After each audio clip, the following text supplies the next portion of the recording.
much for taking some time out of your busy schedule to be on our show. And I mean, Colonel Dr. Navaz Sharif, I'm so sorry. But to start off, could you tell us about your experience serving in the Indian Army for a major part of your life? How was that like? Yeah, I almost served, say, around 32 years in the Indian Army. This includes about 3 years as a Deputy Inspector General of Police in the Indo-Tibetan Border Police. So the Army is a choosing of my own. So the whole tenure has been very adventurous. So I've been able to achieve lots of things. So I was able to command units at an early stage. So could put my ideas into practice. So in the Army as a practice, me being in the remote and the veterinary corps, not only we breed animals, the dogs, the mules and the horses for the logistics and for counter terrorism and terrorist activities, to counter the terrorist activities. We also train them and deploy them. So that is the reason of the army dogs being deployed. We have least casualties in the Indian Army by the explosives and all that. So you compare it to the American Army, which had lots of casualties in Afghanistan. So we use the dogs to sweep the roads for explosives before the army convoy goes. So it can be gauged by the least casualties that the dogs have been very effective. So the army not only does this work of protecting the country and protecting the country from terrorism, we also do a lot of humane activities. Like we hold veterinary aid camps. So I have held lots of veterinary aid camps in the border areas, especially border areas of Jammu and Kashmir, in the northeastern states. Especially the northeastern states, the most of the border areas, the people are in a very poor economic state. So the main dependence is the animals, the pigs, the goats, and the cows and the poultry. So we hold camps. So we use veterinary aid camps. We deworm the animals. We also do minor surgical activities, and also wherever we are holding, we give economic aid to the school. Some school we held right in the very remote area. We give them benches and chairs. In some school we give water filter. So we give assets to them which will be useful for the next 10 to 15 years.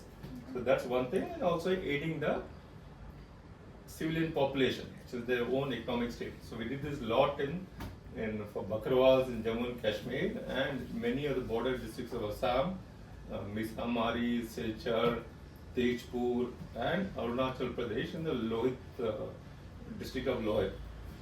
So in ITBP was deployed in a very remote place in district Lohitpur, which is near almost on the Chinese border. So the youth there were totally unemployed. There was no work and most of them were into drugs and alcoholism. So we were able to convince them.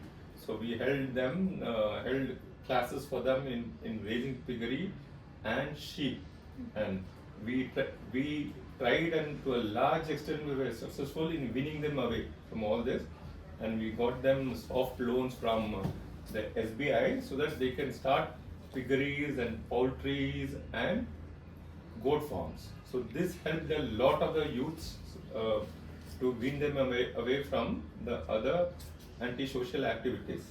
So this experiment was a huge success. The Deputy Commissioner at that time, I remember Mr. Danish, he wrote a letter to the Chief Minister of Arunachal that this experiment should be done in all the districts of Arunachal Pradesh, looking at the success rate, how the youth were influenced with that. So that, I mean, it's so nice to know the Indian Army is also in many such other domains and not only with helping and serving for the country. Moving on, what really led you to choose animal rescue as a profession? See, I'm a veterinarian, so right when I was 6 years old, I decided when I saw an animal being killed in an accident, dog being killed in an accident, I felt I should be a veterinarian. So from that time, I was very focused. I never thought of going to the medical or the engineering, what were the popular things at that time. So I was very focused on being a veterinarian. So I wanted to put my help into the watchlist and try. So a veterinarian is of my lots of years of experience also, as supposed to be a magician. He's a maverick. The patient doesn't tell you what's wrong. The owner doesn't know what is going on. The treatment facilities are limited. The diagnostic facilities also nil to very limited. So a veterinarian has to be a maverick, a magician, or he should know a lot of management about looking at the animal, what is it behaving, in clinical parameters coming to a diagnosis. So that's the profession which always attracted me, and I thought of giving to the voiceless. So there's That's great how it satisfaction was. in that. But what really inspired you to choose People for Change, PFA?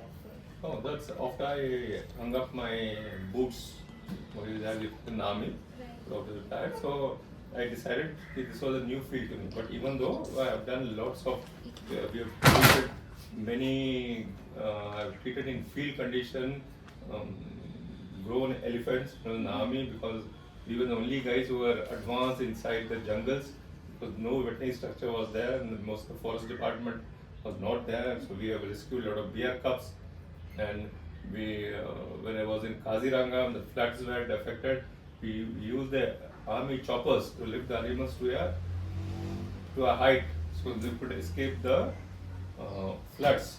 So this was something I always liked, rather than treating the normal domestic animals. So wildlife was a fascination. So when I hung up my uniform, I got this opportunity to be the chief wildlife vet and to run the show in the PFA Wildlife Conservation Center. So I grabbed it. Okay. Can you walk us through the rehabilitation of rescued animals here in PFA? So we have been doing a huge service here, as well as due to Bangalore, the way it is expanding. It's not a planned city. There was a lot of huge displacement of the wildlife. So wildlife has not been the focus of criteria much in Bangalore. Even though the dogs, cats, and others, they have plenty of shelters catering to them. There is none catering to the wildlife, especially the ambulatory, where you need ambulances to move the wildlife at a short notice. I electrocuted bonnet macaque, or a bird, or a black kite stuck into the manja, 150 feet, or the dehydrated birds, or the terrapins run over by four-wheelers. There was hardly any. And Bangalore being a snake city with the ever expanding, so the 20 to 25 calls we get every day, 4 to 5 are about snakes. So there was nothing which was ambulatory and established as far as the wildlife was concerned. So that's how PFA Wildlife Rescue Center was conceived about more than 25 years ago. So we have made a huge contribution of almost saving more than 42,000 animals of 231 different species. If you look at the urban space of Bangalore, in and around, 231 species of wildlife is a huge number. So we have been able to rescue many of the rare species, pangolins, stendaloruses, pythons. This April we were able to successfully rescue, rehabilitate, and release a leopard back into the wild, so which has been a great achievement. That's really nice. So besides this, we also are in a major part in the ecological education system. So we are how to educate youth, especially in the age group of 8 to 18 years, about how the pollination occurs, what are pollinators, what are the natural pest controllers, so what happens to ecology, what is climate change, how does plastic affect, and how the snake is a farmer's friend, how it devours the rodents and controls zoonosis, all this. So we have been able to address over 5 lakh students, many resident welfare associations, corporates, colleges. So this is also a hugely ambitious project to us to sensitize the youth. So, what has been your most difficult rescue so far in all your years of tenure at PFA? So the first, like I told you, we were able to rescue a leopard, Yeah. and we were able to reach that place within 8 minutes, which is again a record. It was hit by a two-wheeler, went under a bus. We were able to rescue it, bring it back, do all the scanning tests, and we were able to put him back while within 48 hours. and she just leaped out and vanished, indicating it was a successful release. This is one of the most satisfying one, where if you hear in the country, most of the leopards have been harmed, which have been found in urban spaces, and many of them have been killed. So this being a very successful one, it is mostly satisfying, one among the others. Well, you're out in the field doing such a very dangerous job every day. What is one thing that really motivates you to be in this field? Oh, it's not at all a dangerous one. So if you're a professional, you know how to control a wildlife. So all these animals, especially the wildlife, don't know that you're coming to rescue them. They don't know you're coming to treat them. So most of them think they are being harmed. So they'll attack you, they'll claw you, they'll bite you. So that's the natural instinct. So if you are a professional, you know how to control the animal, and treating and rescuing them, recovery, rehabilitating them, and releasing a huge numbers of them, almost 99% of them, back to nature or the wild, is deeply satisfying. Okay. So many people around us actually aspire to be in animal rescue. What is one advice you'd like to give them? First of all, they should have a compassion. Right? I always tell that people, especially I being a veterinarian, so other people who are aspiring for the veterinarian, it's just because you didn't get a medical skin CT, something you just default you in veterinary, that doesn't help at all. You should have understanding, compassion, kindness animal. Otherwise, you cannot be a good person to diagnose an animal. You touch the animal, you take the clinical parameters.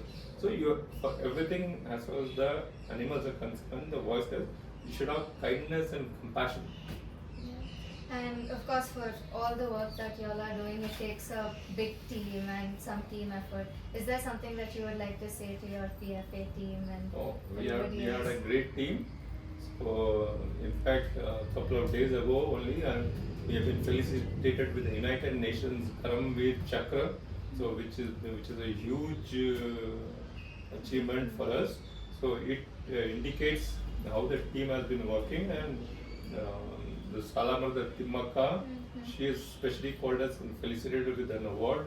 Besides many other awards, and Google ratings are almost touching 5.